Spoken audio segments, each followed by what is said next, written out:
안녕하세요. 경자입니다. 작년 12월에 유상증자를 진행한 종목들 대부분이 실권주가 나왔는데요. 올해 처음 구주주 청약을 했던 제넥신도 실권주가 나왔습니다. 저는 이 종목은 두 가지 조건만 충족을 한다면 오랜만에 실권주 청약을 한번 해볼까 생각을 하고 있습니다. 그럼 청약 관련해서 차근차근 살펴보겠습니다. 우리는 어차피 실권주를 청약할 것이기 때문에 기업에 대해서 자세하게 알 필요는 없지만 그래도 간단하게 짚고 넘어가야겠죠. 제넥신은 신약을 개발하는 바이오 기업입니다. 3세대 치료제인 면역 치료제를 중심으로 개발을 하고 있는데요. 우리 몸에서 바이러스와 싸우는 세포를 T세포라고 부르는데 이 T세포를 증폭시켜서 면역력을 강화시킵니다. 그래서 강화된 면역력으로 병을 치료하는 게 면역 치료인데요. 이야기만 들어도 부작용이 가장 적다고 느껴지죠. 그래서 전 세계 수많은 기업들이 차세대 치료 방법으로 면역 치료제를 연구를 하고 있습니다. 이 종목은 파이프라인이 상당히 많던데요. 면역 항암제들은 임상 2단계까지 진행된 신약들이 몇 종류가 있었고, 희귀질환 치료제는 임상 3단계까지 진행된 치료제가 있었습니다. 그래서 아직까지는 본격적으로 신약 허가를 받고 시판까지 연결된 신약이 없는 것으로 보이는데, 저도 이 종목을 투자를 하고 있지는 않기 때문에 정확하지는 않습니다. 손익을 보면 기술 이전에 따른 로열티와 연구 위탁 등을 해주면서 매출이 조금씩 나오고 있습니다. 올해도 3분기까지 매출액이 138억 원 있었는데요. 하지만 매출액보다 더 많은 비용을 사용하고 있습니다. 그래서 올해도 적자로 마감할 것 같고요. 코스닥 바이오 종목들에게서 흔하게 볼 수 있는 실적이죠. 그래서 결국 이 종목도 연구 중인 신약이 시판되어서 제대로 된 매출이 언제 나올 수 있느냐가 관건이 될 것 같습니다. 그래도 재무 상태는 양호합니다. 유동 비율은 145%, 부채 비율은 32%이거든요. 돈을 잘 벌고 있지 못하는데 이렇게 재무 상태가 좋은 기업들은 그동안에 유상증자를 많이 했거나 사채를 발행해서 돈을 잘 조달했다고 볼 수가 있는데요. 연구 중인 신약이 성공한다면 지금까지 어려웠던 과정들은 해피엔딩으로 마무리가 되겠지만 그렇지 않다면 주가도 폭락하고 회사도 어려워지는 악순환에 들어갑니다. 그래서 부디 성공하는 파이프라인이 조만간에 나와주기를 바라봅니다. 이번 유상증자는 연구개발을 위해서 852억 원을 조달합니다. 임상 2단계를 진행하는 파이프라인들이 임상 3단계를 들어가기 위해서 주로 자금은 사용하는 것 같아요. 자, 그럼 이제는 청약 정보를 보겠습니다. 구주주 청약률이 꽤 높았는데요. 96.3%였습니다. 총 580만 주 정도를 모집했는데 558만 주가 청약이 되었거든요. 그래서 실권 수량은 약 21만 6천 주 정도 나오게 되었고요. 유상증자 발행 가격은 14,700원입니다. 오늘 반도체 종목들이 큰 상승이 나오면서 한국장 분위기가 괜찮았죠. 그 영향을 받은 것인지는 모르겠는데 오늘 이 종목도 약간은 상승이 나오면서 18,850원으로 마감을 했습니다. 그래서 유증 가격과 현주가 갭은 28% 정도 나오는데요. 제가 평소에 청약해보는 기준으로 주가 갭을 30%로 말씀을 드리고 있죠. 그래서 저의 기준에는 약간 못 미치는 상황입니다. 그래도 일단 청약이 1차까지 주가를 한번 보면서 이 종목은 결정을 해보려고 합니다. 실권주 청약은 내일과 모레이고요. 금요일까지입니다. 한국투자증권에서만 청약을 신청할 수 있고요.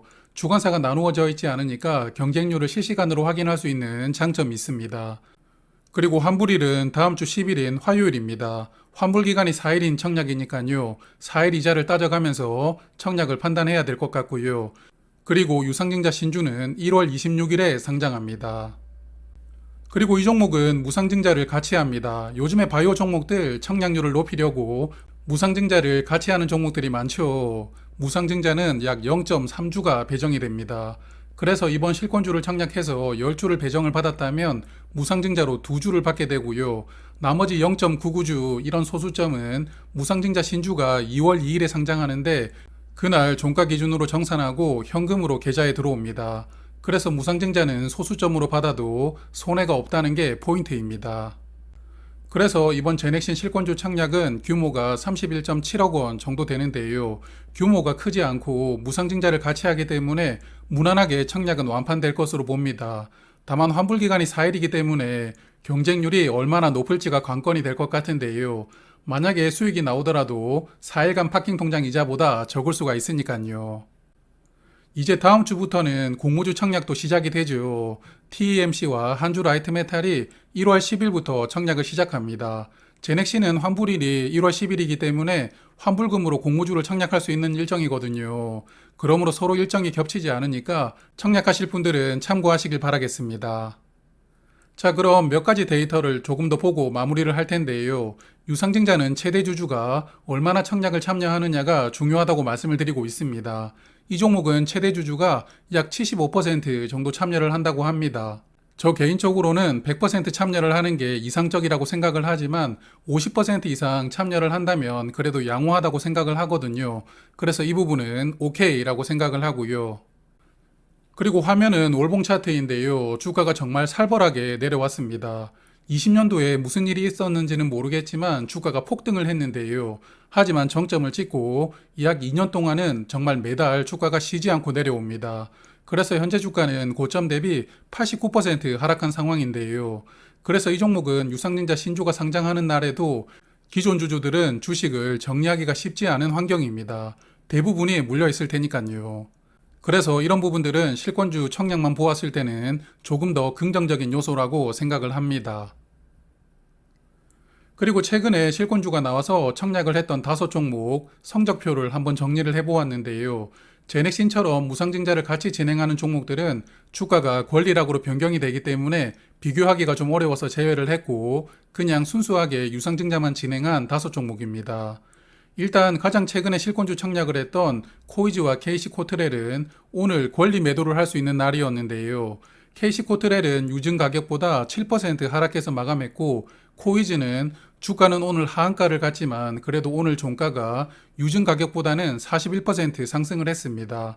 자, 그래서 5종목을 보시면 제가 소개를 드릴 때 주가 갭이 30% 이상 나왔던 두 종목은 신주가 상장하더라도 수익이 나오는데 30% 이하 종목들은 공교롭게도 전부 손실이 나왔잖아요. 그래서 주가갭 30%를 저는 중요한 기준점이라고 보고 있습니다.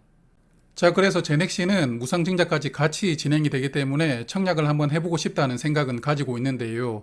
다만 2가지 조건, 이 충족되면 청약을 해볼까 합니다. 어차피 청약을 한다면 2일차 오후에 할 텐데 그때 주가가 19,100원 이상이 되어야 되고요. 그래야 제가 생각하는 갭 30%를 넘게 됩니다. 그래서 주가가 19,100원 이상이라면 이제는 경쟁률을 볼 텐데요. 경쟁률이 10대 1 이하라면 청약을 한번 해보고 그 이상이라면 포기하는 것으로 생각하고 있습니다. 환불기간이 이틀이라면 경쟁률을 조금 더 높게 생각을 해도 되겠지만 4일이기 때문에 보수적으로 보면 경쟁률이 10대 1 넘어간다면 파킹 통장 이자와 비교를 했을 때 저는 거의 이득이 없을 것으로 생각을 하고 있거든요. 그래서 이 2조건, 이 충족이 된다면 이번 종목은 청약을 한번 해보고 싶습니다. 그래서 오랜만에 청약을 해볼지도 모르는 종목이니까 실권주 청약 특징을 한번 말씀을 드리도록 하겠습니다. 먼저 증거금이 100% 필요합니다. 공모주는 50%가 필요한데 실권주는 100%가 필요하니까요. 스펙 청약과 동일합니다. 그리고 균등 배정이 없고요. 비례 배정만 하게 되고 마지막으로는 청약 수수료가 없습니다. 청약을 자주 하셨던 분들은 뭐 다들 아시는 내용이겠지만 처음 하시거나 오랜만에 하시는 분들은 가물가물 하셨을 텐데요. 도움이 되었으면 좋겠습니다. 그럼 좋은 판단으로 성공적인 투자 하시길 바라고요. 저는 다음에 또 좋은 정보로 인사를 드리겠습니다. 오늘도 고맙습니다.